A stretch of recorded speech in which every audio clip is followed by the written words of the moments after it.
Hi guys, and welcome back to the channel. So today we're going to be building a budget quadcopter, and this one's going to be below 200, it's around $180, but these should in fact be great components and great for newbies, and as well as a great backup quad. Now this is a frame, it's called the Realacc Real4, I believe. It is a clone of an original frame. I'll leave a link to that one below. I forgot its name, but I think it's from Impulse RC. I'll leave it linked down below, and it's a very good overall cheap frame. So we're gonna go ahead and build this one, and it's around 30 bucks. It has pretty thick arms, so it's gonna take a nice impact, so it should be able to withstand a lot of impacts as a backup quad or as a new person's quad. So overall this one should be a beast, hopefully, and we'll get to figure that out very soon. So let's talk about the components here. Now I've chosen the cheapest, best components. Now, not because they're cheap that means they're crap. No, they're the best budget components. And let's get started. We're going to be using the Foxeer Xt60M. This has two versions. It has a clone and it has a regular version. This is a very, very good camera. I've had a bunch of them for over a year. Never any issues. Very great latency, so they're very fast. They're pretty good. And they have a very good sensor on board, which has very good low light compensation and, you know, the light transition and exposure.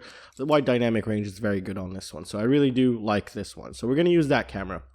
For PDB, ESC, and flight controller, the best budget setup you can possibly purchase is the Racerstar Star F4S. This is a very good board.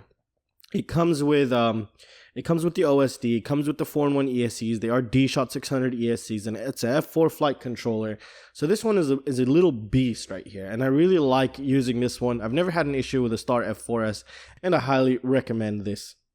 Now for motors, I recently picked up these cheap, well they're not cheap, they're budget-ish. They're not the super cheap ones, but they're in the middle range. These are the Eagle Power 2306 2345 kV. These seem to be like very good motors on the bench testing. They seem pretty good, yeah, they're pretty good. So they're pretty cheap, 15 bucks a pop, so it's around a total of 60 bucks. So this should in theory should be good. The construction and build quality seems very nice. The magnets are very notchy, could possibly introduce some noise, but could also be very torquey and powerful. So we'll figure that out very soon once we build it.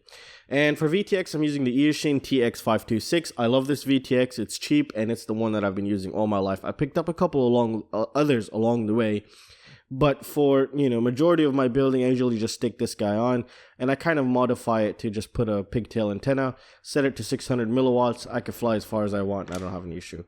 All right, and you're gonna need an Xt60 connector because this does not come with one. So you're gonna need one of these, and it's this one. It's this is the female. So you're gonna need the female Xt60 connector. And for receiver, you could use whatever receiver you want, iBus, S-Bus, whatever. I'm gonna use the XM Plus S-Bus.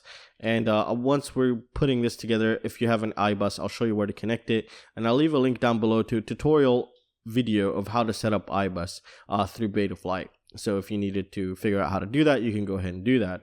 So enough talking, and let's get started. Alright guys, so first step is we're going to go ahead and prepare all the pads on the flight controller. So let's go ahead and do that now. Alright, so you want to be very careful because some pads, you know, this board has so many things going on for it that you really don't want to bridge anything or touch a wrong component by mistake, thus ruining the whole board, possibly, if you're unable to fix it. All right, so we got those, and here we're gonna do the ground for the receiver and the S-Bus. So this is gonna be a little bit tricky.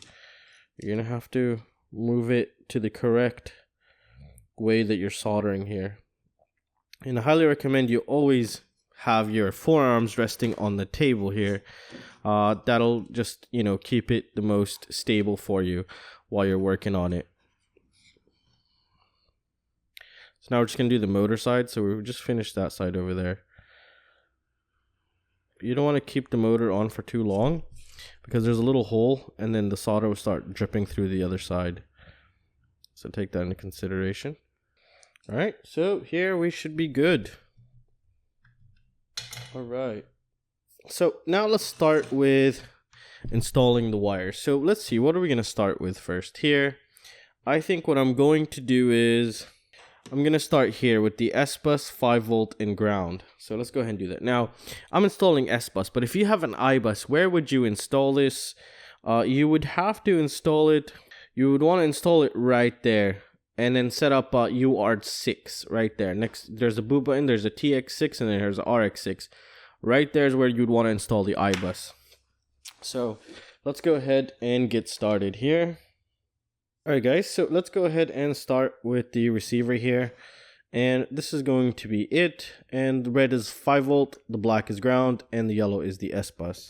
So let's go ahead and get started. So what I'm going to do is I'm going to first start with the S-Bus pad because it's very dangerously close to a capacitor right there. I've knocked that cap off before, and I really don't want to do it again. So what I'm going to do is I'm just going to go ahead and trim some of that wire off, and I'm going to execute this correctly. And as you can tell, I changed the tip of the soldering iron because for the past year everyone's always been complaining about why don't I just change it and use a smaller one. Will make my life easier. Alright, so there's S-Bus, it's connected. Now make sure it didn't bridge anything, and it did not.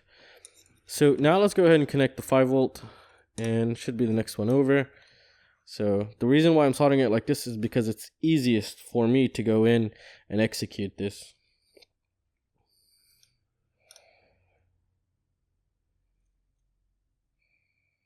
There we go. And now we're just going to go ahead and hit it with the ground.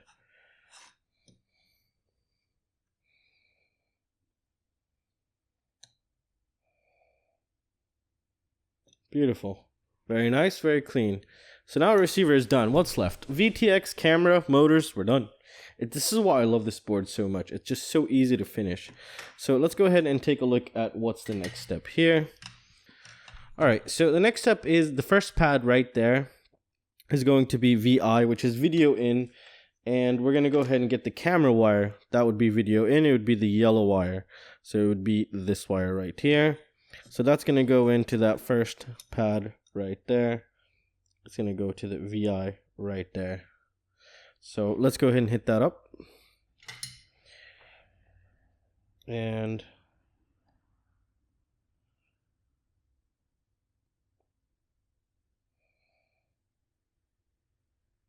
there we go. VI is connected. The next one over is ground. So I'm going to ground the camera here. Alright, that ground is in. The next on our list is video out, which will be the VTX here. So VO is video out. It's going to go to the VTX. So it'll pass through that OSD chip right there. So we're going to have to hit this right here. Okay, perfect. Next one is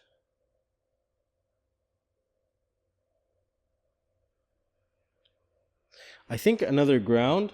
So let me just double check that paper because it's very difficult to read. So let's just take a look here. Video in, ground, video out, ground, 5V. Okay, and then the buzzer. Okay, so the next one is ground here. So what we can do is we might as well just ground our VTX right there. So let's go ahead and set that up.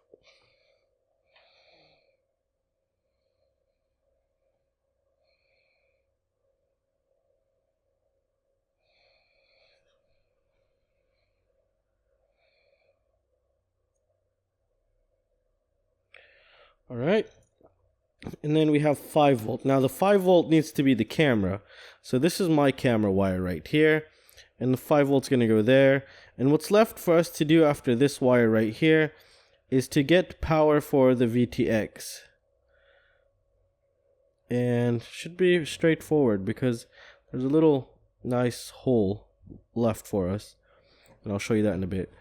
So there we go, all our wires are done here. So I'm just going to do a quick check because the quad is very far away from me. I want to see if I bridged anything or not.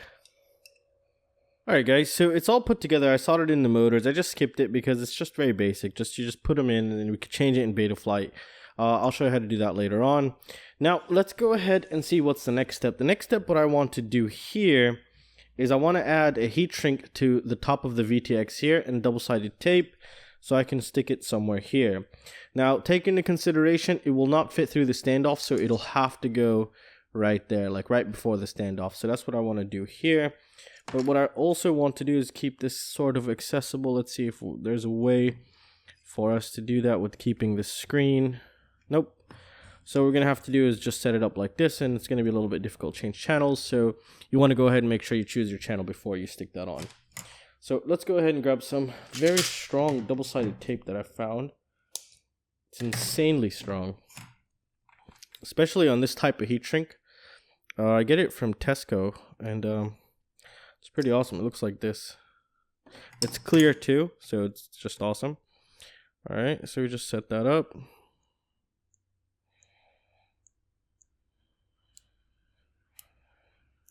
Okay, it's beautiful, and we're just gonna put it back here. There we go. Nothing is touching the carbon, so we're good on that part. And the VTX is installed now. Now this is not going to be going anywhere, especially with this little pigtail here. All right, so now what we're going to do is we're going to set up the receiver. And what I'm planning on putting the receiver is right here, right on the floor, right on the bottom back here. So something like this. But still, I want to route this below the whole flight controller. I think it would be a lot better that way. So what I'm going to do is I'm going to go ahead and grab a tweezers. And what I'm going to do is what I like doing is routing the antennas with the arms and then taping it. So that's what I found to work best for me. And I really like that method. So I don't have to worry about constantly cutting these antennas, because that usually happens a lot. So let's just go ahead and route this guy through. Perfect. All right, so he's in. Great. I want to keep the bind button up, and I'm also going to use double-sided tape here. This is very strong double-sided tape, and it's non-conductive, so it's very good in that perspective. We could also put heat shrink around the VTX, however, not around the VTX, the receiver, but I don't have any clear heat shrink, and I'm really pissed off at FrSky for not providing that clear heat shrink. I mean, even, you know, FlySky gives you that little one, which is already pretty much heat shrunk in a way. It has a nice little closing case and little padding and whatnot. However, you know, FrSky for some reason I think is going cheap on us lately, and it's really starting to show kind of. So let's see what they're going to do with that new model that they're going to release very soon. So there we go. That's nice. And we'll route these antennas with the legs here. So I'm going to have those go like this. Okay. And I'll probably add a little heat shrink on it later on. But right now that's not going anywhere while I'm flying. And the VTX is here and the camera is here. And we should be good to go. So that's all set and done. So what I'm going to do now is I'm just going to add the nuts here. So the nylon nuts, so this won't go anywhere. And what I like to do, if I have extras of these, this is what I like to add, because it just gives me more, it makes it a lot easier in the field for me to kind of loosen or tighten if I needed to. I know it doesn't look very visually pleasing, but I'd rather have, you know, ease of access and ease of use more than to have it fully, you know, full-blown sexy in a way.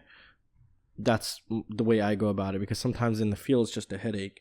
You know, it's about to rain any moment, and you know, you just want to quickly get that done with, and next thing you know, you have a little problem and you're unable to remove the loosen the flight controller because of the vibrations. Sometimes vibrations are just caused because the nylon standoffs are just too tight, and if you go ahead and play with them and see what you come up with, sometimes that fixes the issue. So just want to have them nice and loose here, not too tight, but just to grip a little bit, to just enable those little gasket thingies to give a little dampening. And what's left now? Now all we gotta do is the Xt60 connector. Now this is very important on this board. The USB, let me just push these out of the way, is right there. So what you want to do is you want to keep these up, and then what we're gonna do is we're gonna zip tie it here to this standoff. And based upon that, we will see how long we want these wires to be. So let's go ahead and connect everything together now. Alright, so this is for the VTX, and I forgot which way it goes. Alright, because I use the smaller one, smaller connector than it usually comes with. So there we go. We should have made these wires a little bit longer, but that's fine. Okay, is that in? Okay, so we got our VTX. We have our camera. Camera can be a bit challenging depending on how you made it. I should have made the wires a little bit longer. That was my mistake.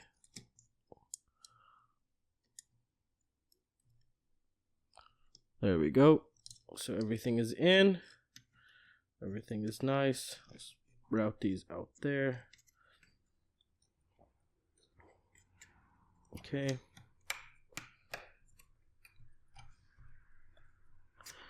I think I had to fight these camera plates last time. I just put the frame together.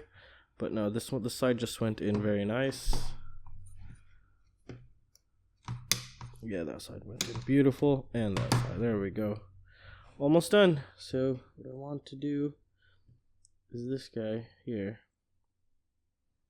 Okay, so we're gonna have to drop this down and then zip tie it like this, as you could tell right there. So we have to drop that down and zip tie it. And what else do we have inside left? Well, basically that's it. So we can go ahead and close this guy up now, and then we'll figure out how we're gonna route the USB to it to do the programming part. So I'm gonna leave programming this quadcopter for my 5-minute with mesh series, where I show you how to do the basics. All the basics you need to know to build a quadcopter, from wiring to VTX to everything. If you missed that, go ahead and check it out. It has like a blue border kind of, and it says drone basics, and it tells you wiring, flight controllers, connecting VTXs, iBus, S-bus. So some of them are still not released, but they are coming up every day or so. So yeah, I'm just gonna go ahead and put the screws back on, zip tie this guy here, take one last look at it, and I'm about to leave to go fly this guy. So I'll have the video hopefully in either the same video or the video right after, because it's very good weather today.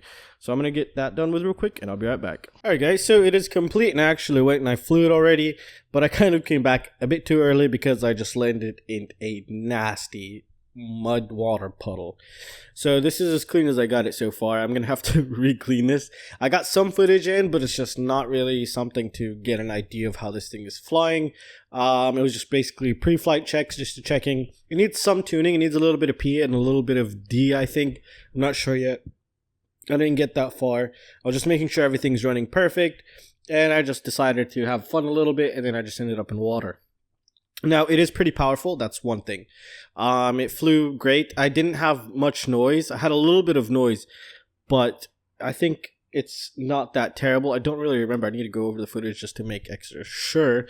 However, right now I'm going to be fixing this and cleaning this back up, so I take it out tomorrow morning, make sure it's dry before I take it out in the morning, and just compile the whole video, let you know how the frame went, how the motors felt, and overall the components went together. So overall, I really did like it. This will be my backup quad, and overall, I think it's a very nice quad. Or you know what? Even better. Tomorrow I'm going to fly it, and this is going to go out for a giveaway. I have too many quads anyways. This is going to some lucky person. Just leave a comment down below. I'll pick the winner within 5 days, and you could take it home. I mean, I'll send it to you, obviously. But if shipping is over $10, I'm going to ask you for shipping. Because last couple giveaways, I paid over 200 euros in shipping. And this time, I just want to kind of calm down a little bit on that. And I just need to keep some cash for other things. So, yeah, if it's under 10 bucks, I'll ship it for free. I don't have a problem. If it's over $10, I'm going to ask you for the shipping. Obviously, I'll ship it, and I'll send you the picture of the receipt. And then you just pay me via PayPal, or we can figure something out. And yeah, so this is going for a giveaway, and I just made my mind up right now. And you guys deserve it, and I do apologize for being so late for doing some other giveaways. I still have a couple more quads that I built that I should give away, but I haven't even flown those yet, so I need to test those before I do that. This one I flew, I tested, it was okay. Before I send it to you, let me know what kind of receiver. If you have iBus, I'll set everything up for you as iBus. I'll leave the wires for you. And if you have an S-bus, I'll just cut my wires off and you should be good to go. And yeah, that's going to conclude it for this video, guys. This is going to go out to one of you. You guys deserve it. We've just been getting crazy amount of subscribers, and I'm very happy and I'm very satisfied, and I just cannot believe, you know, what's going on here. And I can't thank you guys enough. If it wasn't for you guys, I wouldn't be here. And that's it, guys. So that's going to conclude it for this video. I have a bunch of ESCs on the way. We're going to be testing like crazy. Please consider joining my Patreon. It will greatly support the channel. It'll help me keep going.